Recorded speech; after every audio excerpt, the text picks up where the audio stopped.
Okay, so here's another exercise that picks up where super basic exercises left off. And those exercises get you ready for this one. You could call this a bunch of different things. You could call it dynamic contour. You could call it atmospheric perspective. Or you can also refer to it as a pressure scale exercise. But whatever you call it, here's the basic exercise. So I've described kind of a cylinder form using my homemade triangle. So I've brought a couple of nice perpendicular lines off of the edge of the paper. And then off of those edges, I've made a couple of nice straight verticals. I've then marked off 1/2 inch increments on either side. So these little marks are a 1/2 inch apart on either side. So here's the exercise.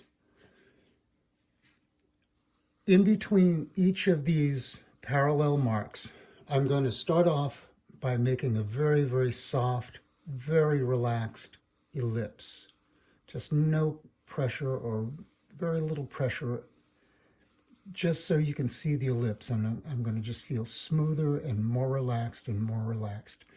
So now that I have this kind of ghost of an ellipse, here's the core of the exercise. At the front of this ellipse, I want, let's call it a number 10 pressure. That's the darkest mark that I can make with this 6B pencil.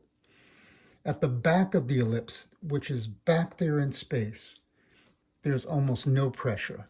Everything in between is a fall off of pressure. So 10, 9, 8, 7, 6, 5, 4, 3, 2, 0. So that's the exercise.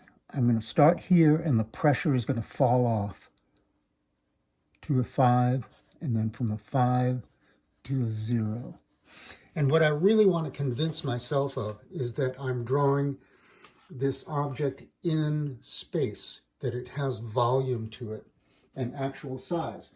So that when I start drawing real ellipses and real forms, I really have a sense of these things having volume to them. So I want to pretend that I'm drawing a cylinder, but I can see right through the cylinder. So at each one of these intervals, I'm going to do a very, very soft exercise, kind of picking up from the smoke rings from our super basic exercise. And then at some point, I'm going to just kind of take a deep, relaxed breath, start off at maximum pressure, and then fall off down to nothing and back into the present. So I want to convince myself that my pencil is actually flying through space from closer to me to farther away from me, and then leaving this very, very intelligent trace. So that these lines really represent positions in space.